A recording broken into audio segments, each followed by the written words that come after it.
Nation news, पैनी नजर हर खबर।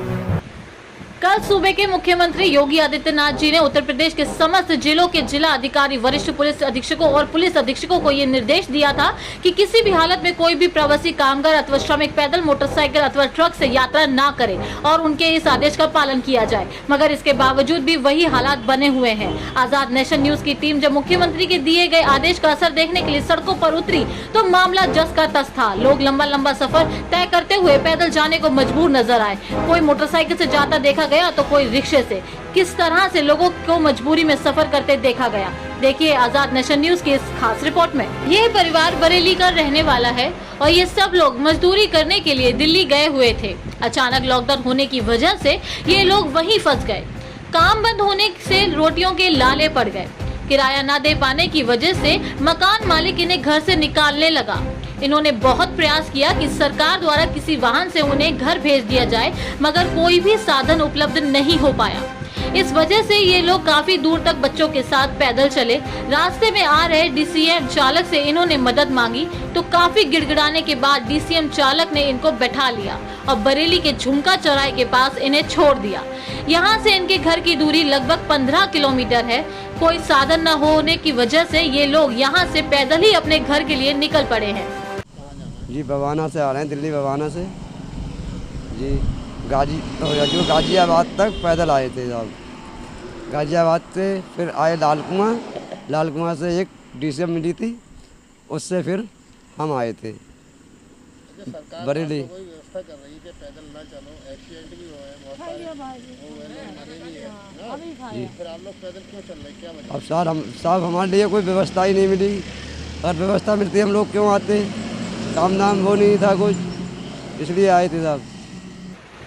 इनको देखिए, ये जुगाड़ के बनाए हुए रिक्शे से हरियाणा के रोहतक से यूपी के शाहजहांपुर के लिए चले हैं। लॉकडाउन में काम धंधा बंद होने की वजह से इनको भी मकान मालिक ने घर से निकालने की चेतावनी दे डाली। खाने के लाले पड़ने लगे तो इन लोगों ने काफी समय तक सवारी के लिए रजिस्ट्रेशन का प्रयास किया। जब कुछ नहीं बन पड़ा तो ये लोग इस जुगाड़ के रिक्शे से अपने घर के लिए निकल पड़े।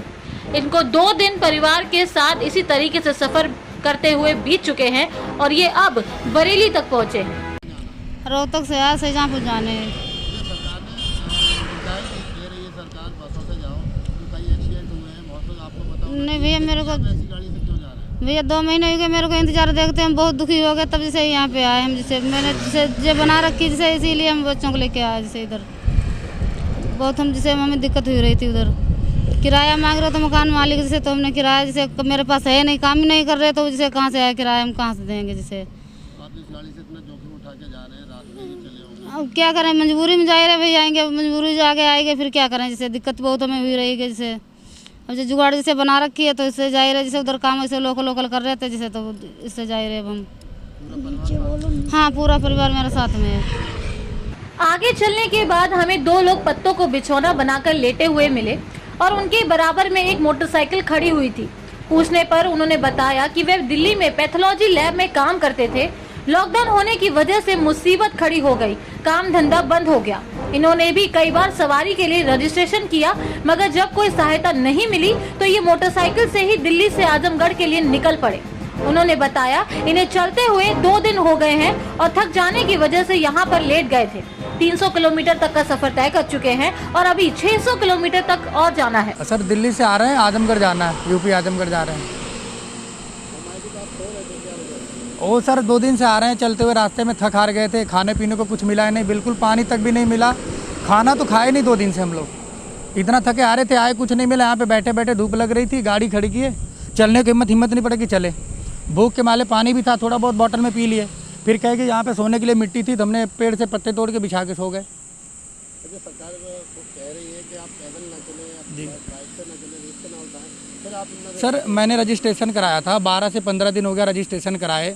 न्यूज़ में हमारे यहाँ जो एरिया के वहाँ दिल्ली में प्रधान थे वो भी आए, नाम वगैरह लिख के ले गए। हमने आधार कार्ड पे सब कुछ डिटेल दिया, लेकिन 12-15 दिन कोई रिस्पॉन्स नहीं मिला। और वहाँ पे खाने के लिए अगर हम घर से बाहर निकलते हैं तो पुलिस दौड़ा के मारती है। बिल्कुल खाने को कुछ भी नहीं मिल रहा था। और हमारी प्राइवेट नौकरी थी, ये नौकरी छूट गई। हम अगर मालिक को फ़ोन करें कुछ हमें पैसे दो, रूम किराए पे रह रहे हैं, किराए का मालिक कर अगर नहीं भाड़ा दोगे तो टाइम पे रहने नहीं देंगे। गवर्नमेंट के कहने पे चुप हो जाता, लेकिन बाद में अंदर से प्रेशर डालते हैं मकान मालिक। कि आप पैसे दो या तो चले जाओ। सर हमें आजमगढ़ तक जाना है। सर दिल्ली से आ रहे हैं, आजमगढ़ जाना है। अभी तो 2 दिन लग गए आने में, क्योंकि हमें बॉर्डर पे लोग आने गाजियाबाद तो बड़ी मुश्किल से 3 राउंड लगा के पार किए हैं। रात को 2:30 बजे 3 बजे निकले हैं। सर अभी तो मैंने यहाँ पे देखा, करीब यहाँ से दिखा रहा है 600-700 किलोमीटर दिखा रहा है। अभी तो हमें 300 किलोमीटर लखनऊ पर लगेगा पहुँचने में, उसके बाद 250-300 आजमगढ़ है। अब देखते हैं कब तक पहुँचते हैं। खाने की व्यवस्था हुई रास्ते में? सर अभी तक तो कुछ नहीं मिला बिल्कुल सर। अभी जो हमारे पास था, कहीं से हमने केले लिए थे थोड़े बहुत, 2-4 केले मिल गए, वो भी 100 रुपये दर्जन केले मिले थे सर। वही केला लेके खा के पड़े हैं। दोबारा जाएंगे? दोबारा तो सर अगर भगवान चाहेंगे तो कभी दिल्ली का मुंह देखने नहीं जाएंगे। यह परिवार पंजाब के पंचकुला से चलकर हरदोई तक के लिए निकल पड़ा है। इनका लॉकडाउन की वजह से काम धंधा जब बंद हो गया तो रोजी रोटी के लाले पड़ गए। उन्होंने भी कई बार रजिस्ट्रेशन किया, मगर जब कुछ नहीं बन पड़ा तो इन्होंने टाटा मैजिक किराए पे लिया और उसी से अपने घर के लिए निकल पड़े। इनका कहना है अब कभी भूल कर भी बाहर नौकरी करने नहीं जाएंगे। मैं पंजाब पंचकुले से आ रहा हूँ और हरदोई जा रहा हूँ। क्या वजह है जो आप प्राइवेट वाहन से ही चल पड़े?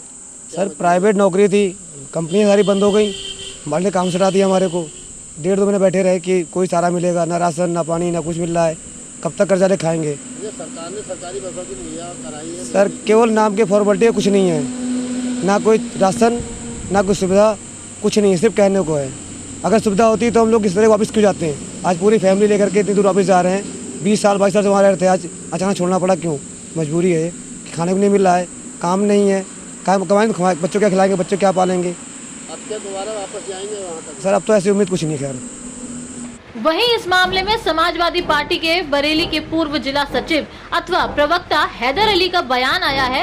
उन्होंने सरकार से मांग की है कि सरकार पैदल जाने को मजबूर प्रवासी श्रमिकों एवं कामगारों को तत्काल वाहन उपलब्ध कराएं और उन्हें उनके घर तक छोड़ने का बंदोबस्त करें। जिनकी दुर्घटना में मौत हुई है उनके परिवार के लिए 10 लाख रुपए का मुआवजा दिया जाए। भाजपा सरकार और उत्तर प्रदेश की भाजपा सरकार लगातार मजदूरों की मजबूरी से खिलवाड़ कर रही है, जुमलेबाजी कर रही है। हम लोग लगातार सुनते चले आ रहे हैं कि उन्होंने बसों का प्रबंध किया है, ट्रेनों का प्रबंध किया है, जबकि ये भी एक जुमला साबित हुआ। ना ही कोई बस मिल रही है, ना ही कोई ट्रेन मिल रही है, जिसका प्रमाण है सड़क पर दुर्घटनाओं में मजदूरों की लगातार जान जाना। दर्जनों मजदूर लगातार अपनी जान इस सड़क की दुर्घटनाओं में दे चुके हैं और दुर्भाग्य की बात है कि अभी तक शासन के कान पर जू तक नहीं रेंगी है। ना ही किसी बस का इंतज़ाम किया गया, ना ही किसी ट्रेन का सही से फ्री में इंतज़ाम किया गया।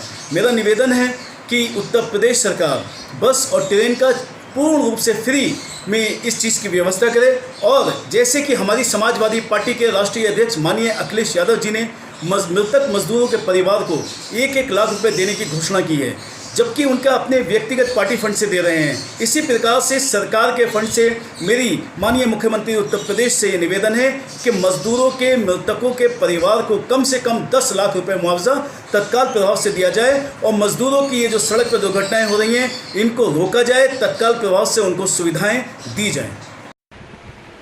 सरकार ने आदेश तो बहुत सख्त दिए हैं, मगर उनका अमल पूरी तरीके से नहीं हो पा रहा है। वजह यह है कि घरों के लिए जाने वाले प्रवासियों की संख्या बहुत अधिक होने की वजह से स्थिति नियंत्रण से बाहर हो गई है। आप बने रहिए और देखते रहिए आजाद नेशन न्यूज, पैनी नजर हर खबर।